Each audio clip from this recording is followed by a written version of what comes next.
Good morning and welcome to another edition of Health Connection Radio. I'm your host, Jay Foster. We are here with you to describe many different aspects in nutritional biochemistry, your heart, your bones, many different subjects in this field. If you'd like some more information on our programs at Body Chemistry Associates, give us a call, 1-800-CHEMIST, 1-800-243-6478. Also, the local number in Miami, 305-670-6702. It's our 42nd year in South Florida doing this work in human nutritional biochemistry and applied clinical nutrition. Today, I want to kind of wrap up the month of February, which is Heart Month, talking about a couple of different very important nutrients that are important for your heart that your doctor may not know about. And the first one is magnesium. Now, I know they're doing more magnesium tests in the hospital. They do serum magnesium in the blood. They should do hair magnesium also, but, you know, they know how important magnesium is. And if you go to PubMed today, on February 26th, 2024, you would find, if you typed in magnesium and heart, you would find 7,353 articles as of today. How many of those has your doctor read? And unfortunately, not too many. Magnesium deficiency has been linked to cardiac arrhythmias or abnormal heart rhythm, atherosclerosis, the buildup of plaque in the arteries, cardiomyopathy or weakness of the heart muscle, coronary vasospasm, chest pain, that's angina, and even heart attack and sudden death. And those were out of Stephen Sinatra's book, the late great Stephen Sinatra, cardiologist, from his book on optimum health. Now, just to back up some of these, the role of hypomagnesemia, that's low magnesium in the bloodstream, in cardiac arrhythmias, a clinical perspective. This is written up in Biomedicine's September of 2022. And it says that, showing the benefits of administration of IV magnesium over placebo. Let me see if I have any other information in there. The importance of magnesium, a micronutrient implicated in maintaining and establishing a normal heart rhythm, is still controversial, unfortunately. It's known that magnesium is a cofactor of over 600 and the activator of over 200 enzymatic reactions in the human organism. Low magnesium can be linked to many factors, including disturbances in energy metabolism, ion channel exchanges, action potential alterations, and myocardial cell instability, all mostly leading to ventricular arrhythmia. But you don't see magnesium advertised on TV for arrhythmias. Wonder why. Because it doesn't make anybody any money. This review article focuses on identifying evidence-based implications of magnesium in cardiac arrhythmias. The main identified benefits of low magnesium correction are linked to controlling ventricular response in atrial fib, decreasing the recurrence of ventricular ectopathies, and stopping episodes of this particular form of ventricular arrhythmias. Magnesium is very important in normal heart rhythm. Again, that was in Biomedicine since September of 2002. Molecular cell biochemistry in 2002. I try to back up everything I say with scientific references. These are all available on PubMed. Protective role of magnesium in cardiovascular diseases. A review article. Abnormal dietary deficiencies of magnesium. Again, that was molecular cell biochemistry in 2002. Abnormal dietary deficiencies of magnesium, as well as abnormalities in magnesium metabolism, play important roles in different types of heart disease, such as, now get this list, okay? I don't know what cardiologists deal with beyond this list, but this is pretty extensive. Ischemic heart disease, congestive heart failure, sudden cardiac death, atherosclerosis, a number of cardiac arrhythmias, and ventricular complications in diabetes.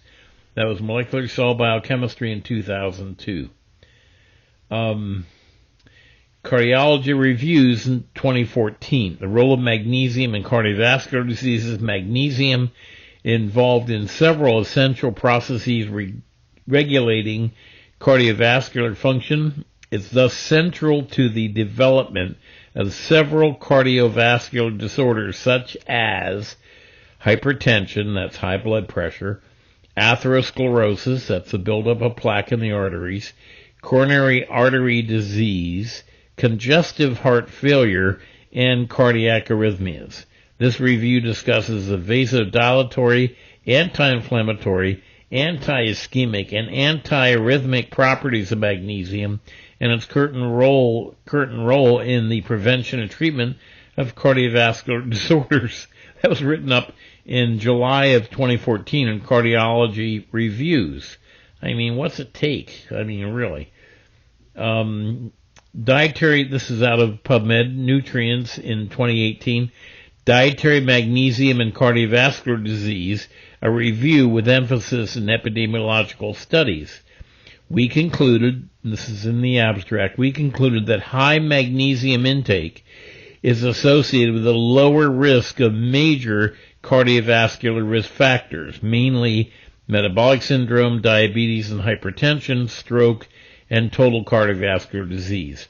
Higher levels of circulating magnesium are associated with lower risk of cardiovascular disease, mainly ischemic heart disease and coronary heart disease. Sounds important to me.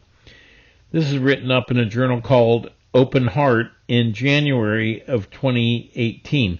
These are not lightweight medical journals. These are in PubMed. They're all peer-reviewed scientific journals. Subclinical magnesium deficiency, which means the doctor may not see it on the test, a principal driver of cardiovascular disease and a public health crisis.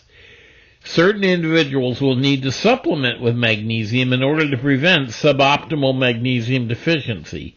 Subclinical, meaning they don't see it, magnesium deficiency increases the risk of numerous types of cardiovascular disease. Another one, Nutrition Journal in 2017. Circulating magnesium levels and incidence of coronary heart diseases, hypertension, and type 2 diabetes. A meta-analysis of prospective cohort studies says in the conclusions, findings in this meta-analysis suggest that circulating magnesium levels are inversely associated, means the lower it is, the higher the risk, with incidence of coronary heart disease, hypertension, and type 2 diabetes. Nothing significant, of course. And then, sorry, I got one more click here. Serum magnesium and the risk of new onset heart failure in men. Kupuko Ischemic Heart Disease Study out of Japan. This was written up in School of Clinical Science Learning and Research Building. I thought I had another reference here. European Journal of Epidemiology, May 25th, 2016. These are not lightweight medical journals. They're solid, peer-reviewed medical journals.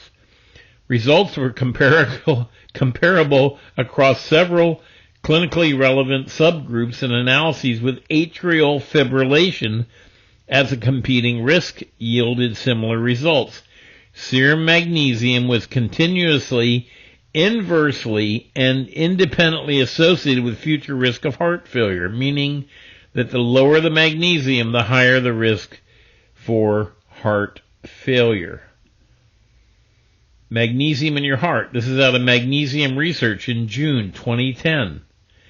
Hypomagnesemia, which is low magnesium in the blood, is associated with an increased incidence of diabetes, metabolic syndrome, mortality rate, that's death, from coronary artery disease, and all causes.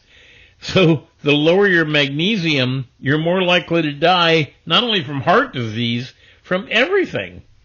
Magnesium supplementation improves myocardial metabolism, that's heart cell metabolism, inhibits calcium accumulation. If you've ever had a calcium score that was high, magnesium blocks that, and myocardial cell death, heart cell death.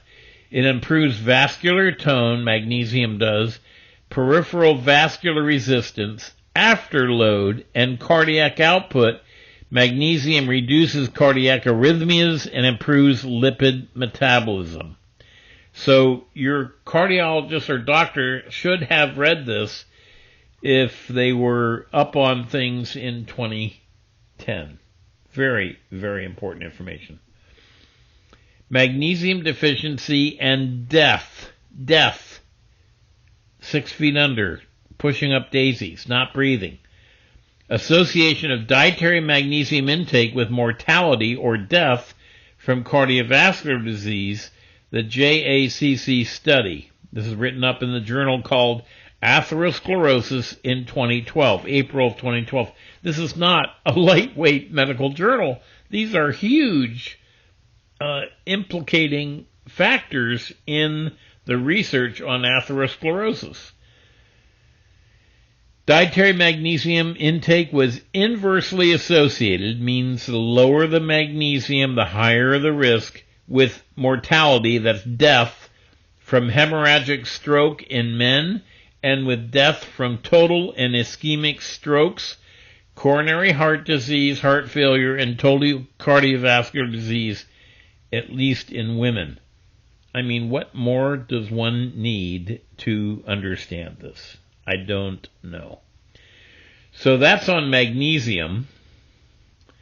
And I want to tell before we finish here about CoQ10. If anyone is on a statin drug, they have to take CoQ10. We have one called Super Q Gel. It works really well. The magnesium we have is very highly absorbable as well. This is out of a journal called Neurology, Archives of Neurology, not a lightweight journal. Even brief exposure to atorvastatin, which is Lipitor, causes a marked decrease in blood CoQ10 concentration. Widespread inhibition of CoQ10 synthesis could explain the most commonly reported adverse effects of statins, especially exercise intolerance, myalgia, which is muscle pain, and myoglobinuria, which is finding muscle protein in your urine, which can kill you. Not important. Double-blind, this is out of American Journal of Cardiology in 2007. Double-blind study involving 32 patients with myopathic muscle disease symptoms associated with the use of statins. Supplementation with CoQ10 was found to significantly reduce pain severity and pain interference in daily life over the course of 30 days.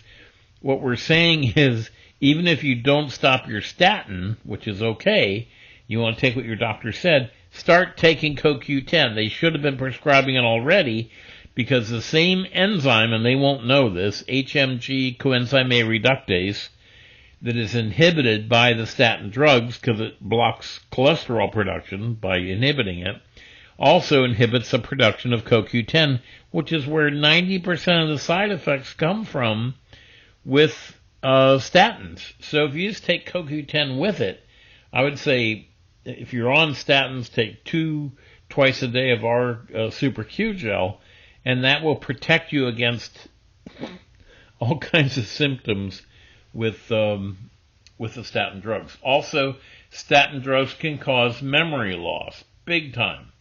An ex-astronaut, he's passed away now, Dwayne Gravelin, in the Gemini program, wrote a book called Lipitor, Thief of Memory, and he had his whole memory wiped out based on Lipitor, and he found out later that it was the CoQ10 deficiency that caused the problem.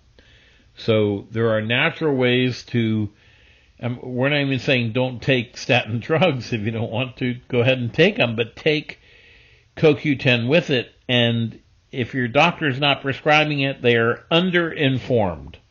It's not like they're bad people or they're stupid. They're underinformed. Everybody that takes a statin drug, which inhibits HMG coenzyme A reductase, should also be taking CoQ10 in copious amounts. Like if you're taking statins, 2 of our CoQ10s, Q gels, on top of the statin drug, it will not hurt you. It will only help. Hopefully that'll protect you. So in our show today, we've talked about some natural formulations that help to prevent heart disease, the CoQ10, the magnesium, and those and everything else is on special right now, 10% off all of our formulas and testing programs at Body Chemistry Associates, 10% off until the end of February. So you get a few days to take advantage of that. You can prepay if you've just had testing done. You can prepay for future vitamins or testing programs at the discounted amount. But if you call today and say you heard the program, they'll give you the 10% off of the supplements like the CoQ10 and magnesium and any other supplements you want, plus 10% off all the testing programs we offer at Body Chemistry Associates. Give us a call, 305-670-6702 or 1-800-CHEMIST. That's 1-800-243-6478. This has been Jay Foster on Health Connection Radio saying thanks for tuning in today. Enjoy the rest of this beautiful day. We'll be with you again on a future show.